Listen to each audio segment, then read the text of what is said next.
Old boat I ran, CT Jones for Amherst a long time ago. Used to be a stern wheeler. They converted it to a screw, but still had the engine set crossways in it. Had 13 1-inch belts come off the gearbox to what do you call that? I was trying to remember the exact name of it. It's an inverted gearbox. In other words, the pulley was on this side, and then the flange for the shaft was on this side. So the engines was here.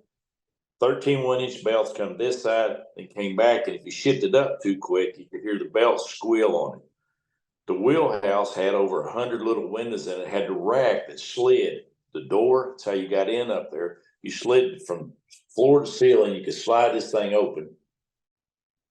Still had a hole in the wheelhouse in the ceiling about that big around, a piece of metal nailed up on it. That's where the stovepipe used to come up when they had a stove up there for it. It was a wood structure. The first time I ran it was pulling barges off the bank. I told the mate, I hollered down there and I said, get me a line off top of that Tony, top of that barge. I'm going to pull it out. No. Let's catch it off his center bit. No, it's cover on that Tony. No, I said, no, put it where I told you. He's like, okay. Well, right then should have told me something. Threw that line, put it up there, tied it off. When I reared back on jerk that barge off of it, it was almost like you could hear the nails shooting out of the wall.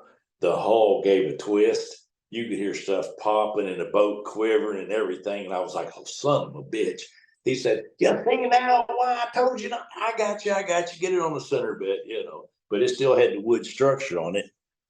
And that was a fun old boat to ride. But I went off one of them left-hand turns on stories again. But anyhow, what's your question? Yeah.